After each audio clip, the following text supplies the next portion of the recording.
Hey, beautiful people. Welcome back to another episode of Getting Under the Skin. I'm Topaz Adizes, and today I want to share with you 2 comments that I get about my book, 12 Questions for Love. I've heard this a lot. It's been out for a bit now, a few weeks. If you want to have an incredible conversation that's going to deepen your relationship forever, that's going to change your relationship forever, I recommend you take a read of this book. On a macro level, this is teaching you how to have deep, intimate conversations that's going to deepen the relationships in your life. But also on a prescriptive level, you can have an incredible experience just asking the 12 questions of this book. Now, I asked some of my friends, I go, how are you going to play the game? Are you going to ask these 12 questions? You're going to read the book, you can have the experience. And one comment I get 2 comments. So one comment is, well, I mean, Topaz, I've been with my partner for 15, 20 years. We know everything about each other. I mean, really? Are you telling me that you're the same person you were 15 years ago? Are you the same person you were 18 months ago? Haven't things changed in your life? Haven't you learned different things that have changed your perspective on things?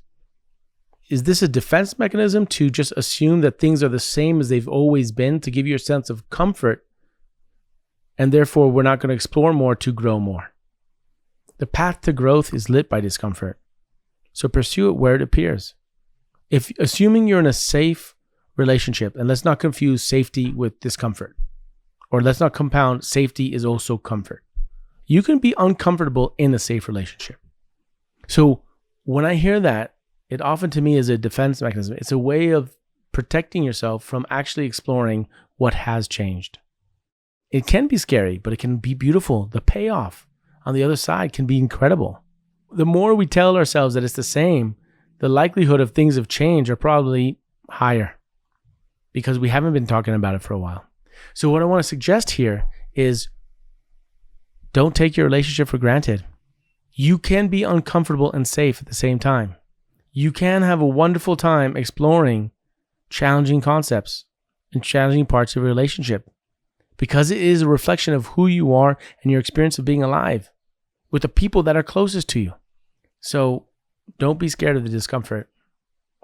Lean into it. This book is helping you by creating the space and by structuring the questions in such a sequence that you're bound to have an incredible experience. I promise you that. I've seen it happen for the last 10 years in over 1,200 conversations. And the second comment I get is basically like, if you love someone, then you don't need questions to ask them. They come up naturally. That's not necessarily true. Sometimes you might love someone deeply, and yet you've been in some recurring pattern over and over again that you sit there, you love them so much, and yet you don't know what to talk about. You don't know how to have a different conversation. You assume, to the first point I made, that you know everything about them, that they're going to respond exactly how you expect them to respond. So why even ask that same question? We need different questions. We need different experiences to create the space for new exploration, to illuminate different nuances and threads of our connection. While you can be in love and have intimate connection with someone and yet have nothing to say, that's totally possible. But having new conversations will amplify your love, will show you new sides of the love that you didn't realize were there. It reveals to you this connection that you've cherished for so long in a different light, in a different way. That gives you energy. That revitalizes you and your relationship. So let's not protect ourselves by saying, I know this person so well that there's nothing new under the sun, and therefore there's no point in asking these questions. Step into that discomfort. Don't give yourself that story to protect yourself from actually having the conversation.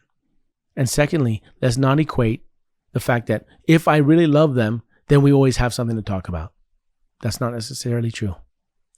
Sometimes we need new conversations to amplify our love, to reveal it to ourselves in a way that we didn't see before. That's the beauty of life, is learning, is growing, is experiencing something new. So don't take the relationships in your life for granted.